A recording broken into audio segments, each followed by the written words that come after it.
पंजाब में लालरू के पास एक पैसेंजर बस को सिख उग्रवादियों ने रोका।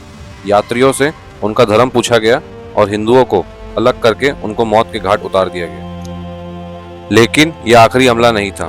कुछ समय बाद धिलवन के पास एक और बस को इसी तरह रोका गया। यात्रियों की पहचान की गई और हिंदू पैसेंजर्स को अलग करके उनकी हत्या कर दी गई। 1981 से 1994 तक पंजाब अलगाववादियों ने करीब 14,000 से ज्यादा लोगों की जान ली। तो चलिए जानते हैं आखिर पंजाब में हालात यहां तक पहुंचे कैसे। ये कहानी शुरू होती है 1970 में।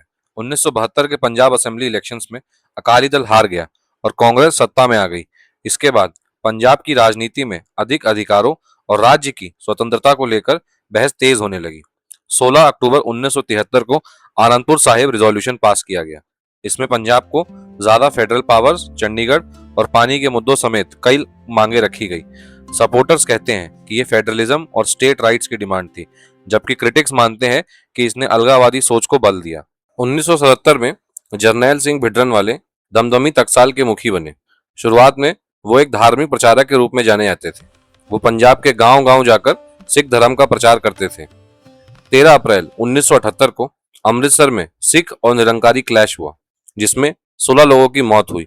इस घटना के बाद भिद्रनवाले की लोकप्रियता काफी बढ़ गई और कई लोग उन्हें सिख हितों की आवाज मानने लगे। 25 अप्रैल 1980 को निरंकारी चीफ गुरबच्चन सिंह की हत्या और 9 सितंबर 1981 को हिंद समाचार के एडिटर लाला जगत नारायण की हत्या के बाद पुलिस का शक भिड्रनवाले पर गया।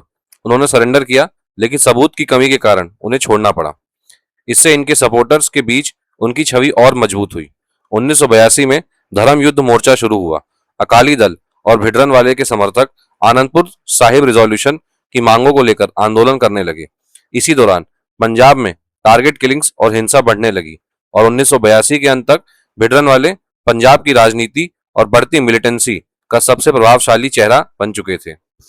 1983 तक भिड्रनवाले और उनके हथियारबंद समर्थक गोल्डन टेम्पल कॉम्प्लेक्स के अकाल तख्त में रहने लगे।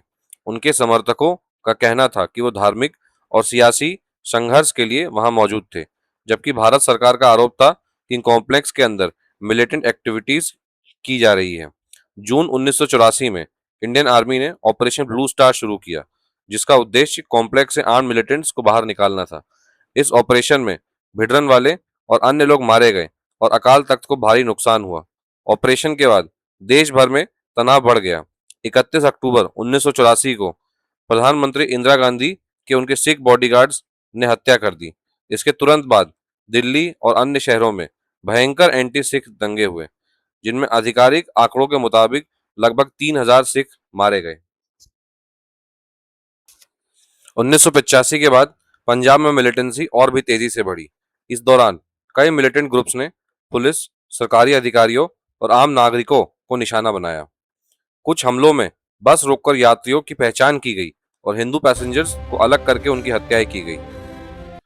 1992 के बाद पंजाब में सिक्योरिटी फोर्सेस ने इंटेलिजेंस बेस्ड ऑपरेशंस और काउंटर इंसर्जेंसी को और तेज कर दिया। 1 मार्च 1993 को प्रमुख मिलिटेंट लीडर गुरबच्चन सिंह मनोज चहल पुलिस इनकाउंटर में मारे गए। धीरे धीरे मिलिटेंट ग्रुप्स कमजोर पड़ने लगे और उनकी फंडिंग और सपोर्ट भी घटने लगी। 31 अगस्त 1995 को पंजाब के मुख्यमंत्री बीन सिंह की चंडीगढ़ में कार बॉम्ब ब्लास्ट में हत्या कर दी गई। इसे पंजाब मिलिटेंसी के आखिरी बड़े आतंकी हमलों में से एक को माना जाता है। इसके बाद 1990 के दशक के अंत तक बड़े पैमाने पर मिलिटेंसी लगभग समाप्त हो चुकी थी।